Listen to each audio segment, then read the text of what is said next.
gardes-côtes indonésiens ont déclaré hier avoir arraisonné un super pétrolier battant pavillon iranien soupçonné d'être impliqué dans le transbordement illégal de pétrole brut. Le super pétrolier incriminé transportait 272 569 tonnes métriques de pétrole brut léger d'une valeur estimée de 304 millions de dollars.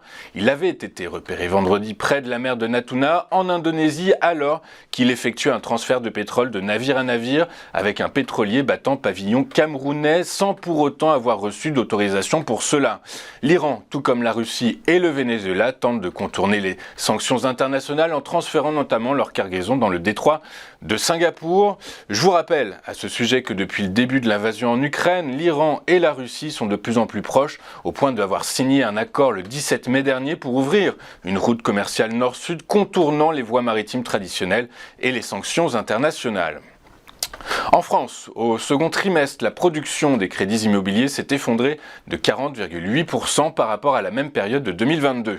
Avec 150 milliards d'euros de prêts attendus pour l'ensemble de l'année 2023, elle reviendrait même au niveau de 2015 selon une étude publiée hier par l'Observatoire du Crédit Logement en partenariat avec CSA. Selon cette étude, il ne s'agit pas d'une normalisation du marché comme le laissait supposer la Banque de France sur son blog en juin dernier, car pour les responsables de l'étude, il s'agit plutôt d'un effondrement et non pas d'un assainissement. Ces données s'ajoutent à celles du site internet meilleurtaux.com qui calcule que le nombre de dossiers non finançables, du fait d'un taux d'endettement bien supérieur à celui exigé par les autorités, est ainsi passé de 22% en janvier 2021 à 33% en juin 2023.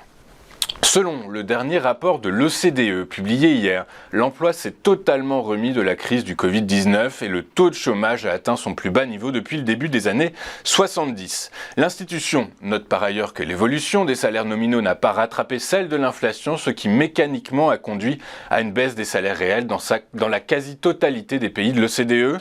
Toujours selon l'édition 2023 des perspectives de l'emploi de l'OCDE, en mai 2023, le taux de chômage est resté à son plus bas niveau historique de 4,8% pour le troisième mois consécutif. Le taux de chômage est resté stable par rapport à avril 2023 dans 14 pays de l'OCDE, dont la France, l'Allemagne et le Japon, tandis qu'il a diminué dans 13 pays, dont l'Autriche, la Colombie, la Grèce, l'Italie et la Norvège. En revanche, il a augmenté dans 5 pays de l'OCDE, dont le Canada et les États-Unis. Plus d'un quart des emplois dans l'OCDE, toujours selon la même étude, reposent sur des compétences qui pourraient être facilement automatisées dans la prochaine révolution de l'intelligence artificielle et les travailleurs craignent de perdre leur emploi au profit de l'IA, a déclaré mardi donc l'OCDE dans cette présente étude. Selon cette évaluation, 9% risquent même de disparaître, remplacés par la machine.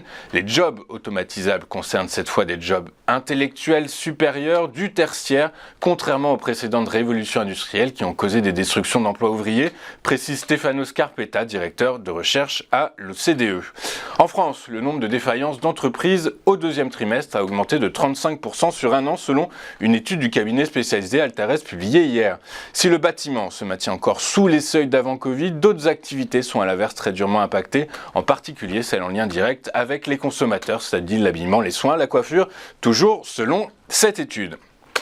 Avant de poursuivre le fil de notre émission, regardons ce qui s'est passé hier sur les principales places boursières de la planète. Et les marchés financiers européens ont fini la journée en hausse en l'attente de la publication le lendemain, c'est-à-dire aujourd'hui, des données sur l'indice des prix à la consommation aux États-Unis pour le mois de juin. Les investisseurs ont, semble-t-il, particulièrement goûté l'extension à fin 2024 par les autorités chinoises des mesures mises en place en novembre dernier pour soutenir le marché immobilier chinois en difficulté.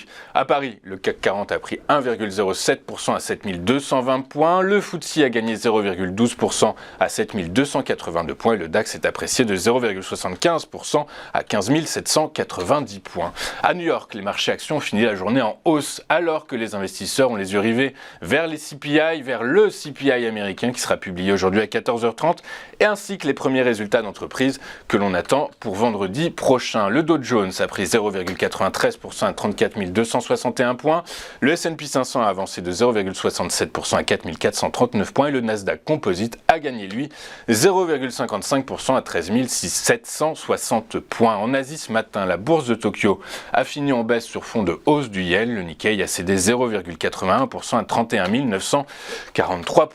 En France, toute la cote est teintée de vert. Les valeurs cycliques effectuent leur rattrapage, pénalisées ces dernières séances par les craintes qui entouraient la croissance mondiale du fait de mauvais indicateurs chinois.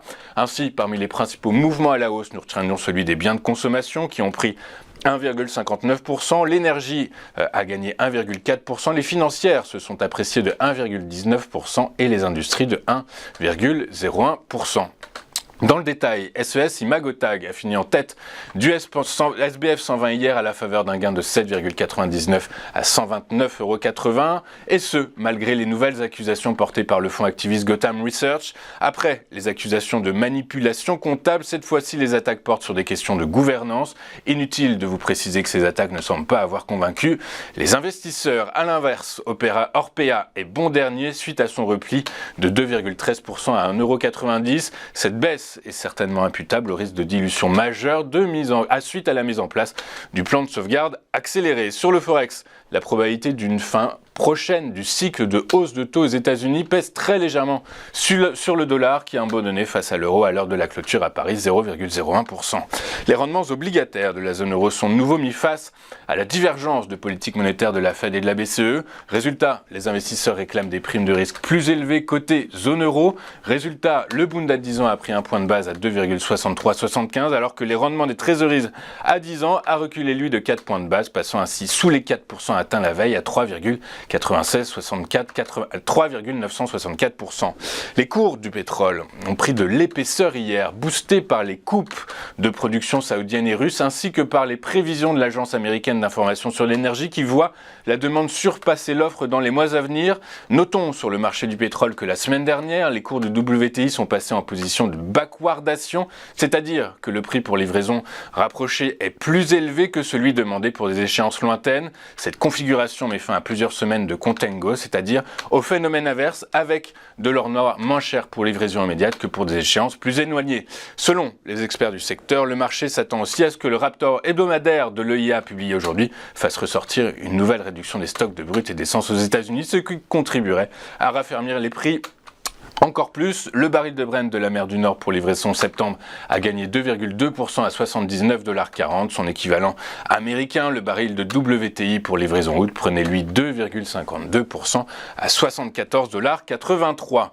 Nous allons marquer une toute première pause dans cette édition du 12 juillet. Juste après, comme convenu, comme à notre habitude, nous retrouverons Eric Seban qui décryptera pour nous les premiers échanges à la Bourse de Francfort. A tout de suite sur Téléfinance.